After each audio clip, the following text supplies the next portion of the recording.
ಈ ವರ್ಷ ಔರಾದ ತಾಲೂಕಿನಲ್ಲಿ ಎಸ್ಎಸ್ಎಲ್ಸಿ ಫಲಿತಾಂಶ ಕಡಿಮೆಯಾದ ಹಿನ್ನೆಲೆಯಲ್ಲಿ ಶಾಲೆಯ ಮುಖ್ಯೋಪಾಧ್ಯಾಯ ಹಾಗೂ ಶಿಕ್ಷಣ ಇಲಾಖೆಯ ಅಧಿಕಾರಿಗಳನ್ನು ಕ್ಲಾಸ್ ತೆಗೆದುಕೊಂಡ ಶಾಸಕ ಪ್ರಭು ಚವ್ಹಾಣ ಇಂದು ಔರಾದ ತಾಲೂಕಿನ ಆದರ್ಶ ವಿದ್ಯಾಲಯದಲ್ಲಿ ಶಾಸಕ ಪ್ರಭು ಚವ್ಹಾಣ ತಮ್ಮ ಕ್ಷೇತ್ರದ ವ್ಯಾಪ್ತಿಯಲ್ಲಿ ಬರುವ ಸರ್ಕಾರಿ ಪ್ರೌಢಶಾಲಾ ಮುಖ್ಯ ಶಿಕ್ಷಕರ ಮತ್ತು ಶಿಕ್ಷಣ ಅಧಿಕಾರಿಗಳ ಸಭೆ ಕರೆದು ಕಳೆದ 2009ರಿಂದ ನಮ್ಮ ಕ್ಷೇತ್ರದ ವ್ಯಾಪ್ತಿಯಲ್ಲಿ ಎಸ್ಎಸ್ಎಲ್ಸಿ ಫಲಿತಾಂಶ ಏರಿಕೆಯನ್ನು ಕಂಡಿತು. ಕಳೆದ ವರ್ಷ 82% ಫಲಿತಾಂಶ ಪಡೆದಿದೆ. ಆದರೆ ಈ ವರ್ಷ ಇದ್ದಕ್ಕಿದ್ದಂತೆ 55%ಕ್ಕೆ ಕುಸಿತ ಆಗಿದ್ದಕ್ಕೆ ಕಾರಣವೇನು ಎಂದು ಶಿಕ್ಷಕರ ಮೇಲೆ ಕಿಡಿಕಾರಿದ ಶಾಸಕರು, ಶಾಲೆಯ ಯಾವುದೇ ಸಮಸ್ಯೆಗಳನ್ನು ಇದ್ದರೂ ನಾನು ಕೂಡಲೇ ಬಗೆಹರಿಸುತ್ತೇನೆ, ಆದರೆ ತಾವು ನನ್ನ ಗಮನಕ್ಕೆ ತರದೆ ತಪ್ಪು ಮಾಡುತ್ತಿದ್ದೀರಿ.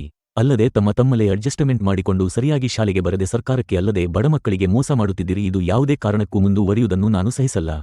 ಸರ್ಕಾರಿ ಶಾಲೆಗೆ ಬರುವರು ಬಡವರ ಮಕ್ಕಳೇ, ಬಡವರಿಗೆ ಅನ್ಯಾಯವಾಗುವುದನ್ನು ನಾನು ಯಾವತ್ತೂ ಸಹಿಸುವುದಿಲ್ಲ. ನಿಮ್ಮ ಶಾಲೆಗಳ ಮೂಲಭೂತ ಸಮಸ್ಯೆಗಳ ಬಗ್ಗೆ ಪಟ್ಟಿ ಮಾಡುವಂತೆ ನಾನು ಹೇಳುತ್ತಿದ್ದೇನೆ. ಇಲ್ಲಿಯವರೇ ಯಾರೂ ಪಟ್ಟಿ ನೀಡಿಲ್ಲ ಎಂದು ಗದರಿದ ಶಾಸಕರು ಎಲ್ಲ ಶಿಕ್ಷಕರನ್ನು ಅವರ ಶಾಲೆಯ ಪ್ರಸ್ತುತ ಸ್ಥಿತಿಯ ಬಗ್ಗೆ ವಿವರಣೆ ಪಡೆದು ಅತಿ ಶೀಘ್ರದಲ್ಲಿ ತಮ್ಮ ಸಮಸ್ಯೆಗಳನ್ನು ಬಗೆಹರಿಸುವುದಾಗಿ ಹೇಳಿದರು. ತಮ್ಮಿಂದ ಉತ್ತಮ ಫಲಿತಾಂಶವನ್ನು ನಿರೀಕ್ಷಿಸುವುದಾಗಿ ತಿಳಿಸಿದರು.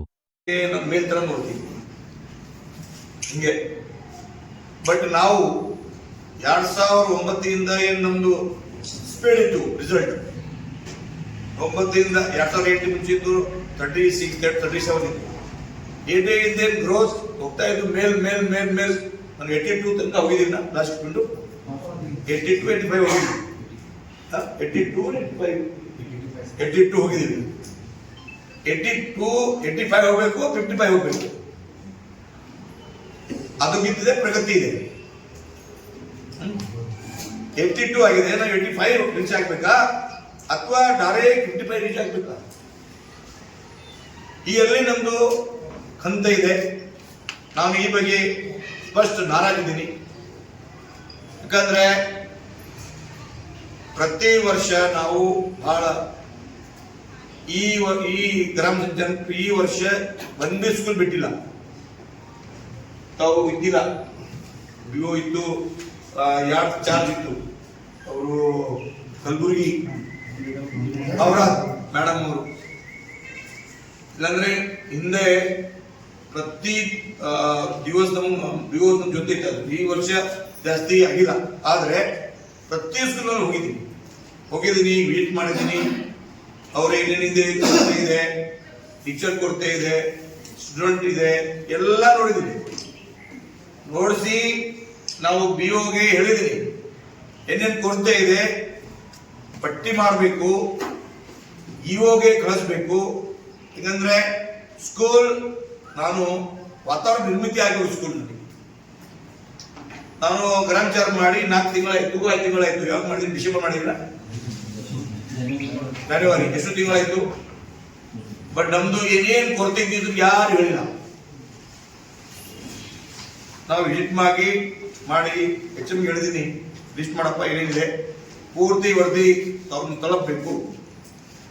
ಬಟ್ ಯಾವ ಈ ತನಕ ನಮ್ಮ ಕಮ್ಯುನಿಕೇಶನ್ ಮಾಡಿಲ್ಲ, ಭೇಟಿ ಮಾಡಿಲ್ಲ, ವರದಿ ಕೊಟ್ಟಿಲ್ಲ.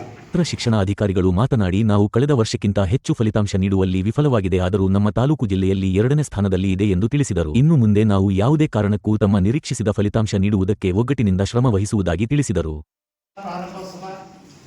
ಹೇಗೆ ಮಾಡಬೇಕು, ಎಲ್ಲಿ ಮಾಡಬೇಕು, ಮತ್ತು ಹಾಗೆ ನಮ್ಮ SSLC ಫಲಿತಾಂಶ ವಿಶ್ಲೇಷಣೆಯನ್ನು ಕುರಿತು ನಾವು ಒಂದು ಪೂರ್ವಭಾವಿಯನ್ನು ಸಭೆಯನ್ನು ಕರಿಬೇಕು ಅಂತ ಹೇಳಿ ಸಾಹೇಬರು ರಾತ್ರಿ ತಾನೇ ದೂರವಾಣಿ ಮೂಲಕ ಹೇಳಿದರು. ಅಂತೆಯೇ ನಾವು ಎಲ್ಲರಿಗೂ ಕೂಡ ತಾವು ಮೆಸೇಜನ್ನು ಕಳಿಸಿದ್ದೀವಿ. ನಮ್ಮ ಶಾಲೆಯ ನಮ್ಮ ತಾಲೂಕಿನ ಫಲಿತಾಂಶ SSLC ಫಲಿತಾಂಶ 55% ಸರ್ ಆಗಿದೆ. 50% ಆಗಿದೆ. 55 ಆಗಿದೆ ಸರ್. 55 ಆಗಿದೆ ಸರ್. ನಮ್ಮಲ್ಲಿ 3047 ಜನ ಕುಂತಿದ್ರು ಸರ್ ಎಕ್ಸಾಮ್ಗೆ. ನಮ್ಮಲ್ಲಿ 1659 ಜನ ಪಾಸ್ ಆಗಿದ್ದಾರೆ ಸರ್. ಬಹುಶಃ ನಾವು ಜಿಲ್ಲೆಯಲ್ಲಿ 2ನೇ ಸ್ಥಾನದಲ್ಲಿ ಇದ್ದೀವಿ ಸರ್. ಮುಂದೆ ತಮ್ಮ ಈಗ 26ನೇ ತಾರೀಕಿನಿಂದಲೂ ಕೂಡ ನಮ್ದು 2ನೇ ಪರೀಕ್ಷೆ ಶುರುವಾಗ್ತಾ ಇದೆ. ಇದರಲ್ಲೂ ಕೂಡ ಒಳ್ಳೆ ಫಲಿತಾಂಶವನ್ನು ತಮ್ಮ ಕೊಡ್ತಾ ಇದ್ದೀವಿ. ಹಾಗೆ ಮುಂದಿನ ಶೈಕ್ಷಣಿಕ ವರ್ಷದಲ್ಲಿ ನಿಮ್ಮ ನಿರೀಕ್ಷೆಗೂ ಮೀರಿ ನಾವು ಒಳ್ಳೆಯ ಫಲಿತಾಂಶವನ್ನು ಕೊಡ್ತೀವಿ.